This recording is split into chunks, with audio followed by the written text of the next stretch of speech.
రక్షకుండు దయించినాడట మన కొరకు పరమా. రక్షకుడైన యేసుక్రీస్తు శుభనామమున మీ అందరికీ మరొకసారి ఈ ఉదయకాల శుభాలు వందనాలు తెలియజేసి ఉన్నాను. దేవునికి నేటి ధ్యానం కొరకు ఏర్పాటు చేయబడిన లేఖన వాక్య భాగాన్ని పరిశుద్ధ గ్రంథం నుంచి చదువుగా విన్నాం. లూకాసు వార్త 1వ అధ్యాయంలో ఈ 8వ వచనం నుండి 13వ వచనం వరకు ఉన్నటువంటి ఈ యొక్క భాగంలో మనం చూసినట్లయితే కనుక మరి దేవుడు జకర్యాను దర్శించటం, మరి ఈరోజు అంశంలో మనం చూసినట్లయితే దేవుడు జకర్యాను దర్శించుట లేక జకర్యా దర్శనం అనేటువంటి అంశాన్ని మనం ఇక్కడ ధ్యానించబోతున్నాం ప్రియమైన వారలారా. కనుక దేవుడైనటువంటి యెహోవా మరి జకర్యాను దర్శించడానికి ఎంతకాలం పట్టింది అనేది మనం చూసినట్లయితే కనుక మరి దేవుడు చాలా కాలం వాళ్ళని పరీక్షించినట్టుగా మనం చూస్తూ ఉన్నాం. మరి జకర్యా అనేటువంటి యోధా యాజకుడిని మనం చూస్తున్నాం ప్రియమైన వారలారా. ఇతను మరి యోధా క్రమములో వచ్చినటువంటి ఒక యాజకుడు అని మనం ఆయన గురించి గమనించవలసినటువంటి వారం ఏంటూ ఉన్నాం. కనుక జకర్యా గ్రంథం కూడా ఉంది, కానీ జకర్యా గ్రంథకర్తకు ఈయనకు ఎలాంటి సంబంధం లేదు ప్రియమైన వారలారా. జకర్యా గ్రంథకర్త వేరు, మరి ఇక్కడ యోధా యాజకుడైనటువంటి ఈ జకర్యా వేరు అనేటువంటిది మనం గమనించవలసిన వారం ఏంటూ ఉన్నాం.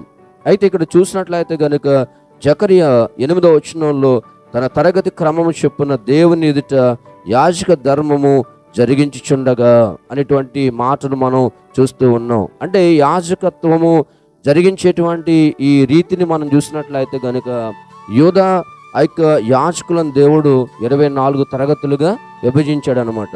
24 తరగతులుగా విభజించబడినటువంటి వారు దేవుని యొక్క సన్నిధానంలో ధూపం వేసేటువంటి ఆ యొక్క అవకాశం వాళ్ళకి ఇవ్వబడింది ప్రియమైన దేవుని బిడ్డలారా. అందుకనే ఇక్కడ మనం చూస్తే కనుక ప్రకటన గ్రంథంలో 19వ అధ్యాయం 4వ వచనంలో అక్కడ అంటాడు, ఆ 24 పెద్దలు ఆయనకు సాష్టాంగపడి అని రాయబడి ఉంటుంది.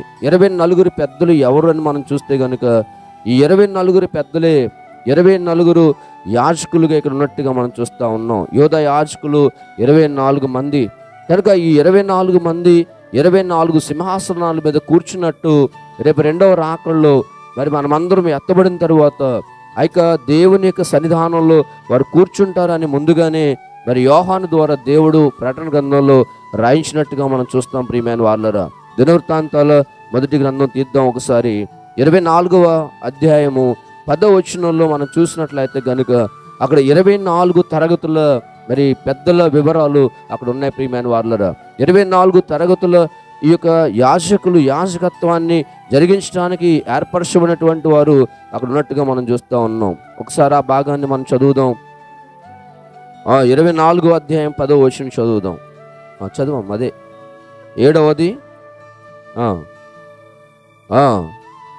8వది అబియాకు 9వది అక్కడ మనం చూస్తే 8వది అబియా తరగతి ప్రియమైన దేవుని బిడ్డలారా. జాగ్రత్తగా గమనించినట్లయితే కనుక ఈ 8వ యాజకత్వము 8వ ధర్మము ఎవరిది అని మనం చూసినట్లయితే ఈ అబియా తరగతిలో ఉన్నటువంటి మరి జకర్యా అనేటువంటి వాళ్ళది.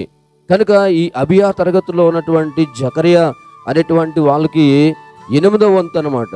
అంటే 24 వంతుల్లో 8వ వంతు వాళ్ళది ప్రియమైన వాళ్ళరా. మీకు అర్థం కావాలంటే కనుక మనము కూడా మనకు సంఘ పెద్దలు నిర్ణయించుకుంటాం. కనుక సంఘ పెద్దలు నిర్ణయించుకునే సమయంలో ఒక్కొక్క ఇంటి పేరుకి వచ్చి ఒక్కొక్క సంఘ పెద్దను మనం నిర్ణయించుకుంటాం. ఆఖరణ మిగిలిపోయిన వాళ్ళందరినీ కలిపి ఒక సంఘ పెద్దకి ఇచ్చేస్తారనమాట. అంటే ఒక్కొక్కరు ఇద్దరిద్దరు ఉన్న వాళ్ళందరిని తీసుకొచ్చి ఆఖరణ ఒక సంఘ పెద్ద దాని మీద నియమించడం మనం చూస్తూ ఉంటాం. ఇలాగనే ఇంటి పేర్లను బట్టి కొంతమందిని మరి యాజక ధర్మం చొప్పున ఆ రోజుల్లో మనం చూస్తే వాళ్ళు యాజక ధర్మాన్ని నిర్వర్తించిన వాళ్ళుగా ఉన్నారు. కనుక ఇప్పుడైతే మనం చూస్తూ ఉంటాం మరి సంఘ పెద్దలుగా నిర్ణయించబడినటువంటి వాళ్ళు వాళ్ళ యొక్క కుటుంబాలకు సంబంధించినటువంటి ఆ యొక్క కార్యక్రమాల్లో వారు పాల్పంపులు పంచుకుంటా మరి విధి నిర్వహణలో వారు పాలుభాగస్తులుగా ఉండడాన్ని మనం చూస్తాం ప్రియమైన వాళ్ళరా. అలాగనే ఆనాడు ఈ యొక్క యోధా యాజకులను ఏర్పాటు చేసినప్పుడు వాళ్ళందరినీ కూడా 24 తరగతులుగా దేవుడు విభజించినటువంటి పరిస్థితులలో మరి ఇక్కడ మనం చూస్తున్నాం 8వ తరగతి అబియా తరగతికి వచ్చింది. కనుక ఈ అబియా తరగతిలో ఉన్నటువంటి మరి ఈ యొక్క ఆ వంశాన్ని మనం చూస్తున్నాం ప్రియమైన దేవుని బిడ్డలారా. అలాగే మనం చూస్తే కనుక అక్కడ ఆ 9వ వచనం చూసినట్లయితే లూకా సువార్త మొదటి అధ్యాయం 9వ వచనంలో యాజక మర్యాద చొప్పున ప్రభు ఆలయంలోకి వెళ్ళి ధూపం వేయుట వలన ఆ వేయుటకు అతనికి వంతు వచ్చెను. ఆ ధూప సమయమందు ప్రజలు సమూహమంతయు వెలుపట ప్రార్థన చేయుచుండగా. చాలా ఇక్కడ మనం గమనించండి ప్రియమైన వారులరా, ఇక్కడ ఎప్పుడైతే ఆ యాజక ధర్మం చొప్పున ఎవరి తరగతి ప్రకారంగా వాళ్ళు ధూపం వేస్తున్నప్పుడంట, ఆ యొక్క ప్రజలందరూ అంటే వాళ్ళ ఇంటి పేరు అంటే ఎంతమంది అయితే ఆ సంఘ పెద్ద కింద ఉన్నారో, ఎంతమంది కుటుంబాలు అయితే ఆ సంఘ పెద్ద కింద నడపబడుతూ ఉన్నాయో వాళ్ళందరూ వచ్చి వాళ్ళు ఏం చేస్తారంటే మందిరం బయట ప్రార్థన చేస్తూ ఉంటారు అన్నమాట. ఆలకించి ఒక బిడ్డను అనుగ్రహించినట్టుగా మనం చూస్తూ ఉన్నాం. కనుక దేవుడు వాళ్ళ ప్రార్థన ఆలకించినట్టుగా మనం చూస్తున్నాం ప్రియమైన వారులరా. అయితే జకర్యాతో ఆ దూత మాట్లాడుతున్న మాటలు ఒక్కసారి మనం చదువుదాం. అప్పుడు ఆ దూత అతనితో, జకర్యా భయపడకము, నీ ప్రార్థన వినబడినది. నీ భార్యని ఎలిజబెతు నీ కుమారుని కనును, అతనికి యోహానును. ప్రియమైన దేవుని బిడ్డలారా, ఇక్కడ దేవుని దూత ప్రత్యక్షమై అతనితో మాట్లాడుతూ ఉంది. కనుక ఇదిగో మరి జకర్యా నీ ప్రార్థన వినబడింది. ప్రియమైన దేవుని బిడ్డలారా, ఈరోజు మనం చేస్తున్న ప్రార్థన దేవుడు వింటాడు, ఖచ్చితంగా ఆయన వింటాడు ప్రియమైన వారులరా. అయితే మనం విసుకుపోకుండా ప్రార్థన చేయాలి.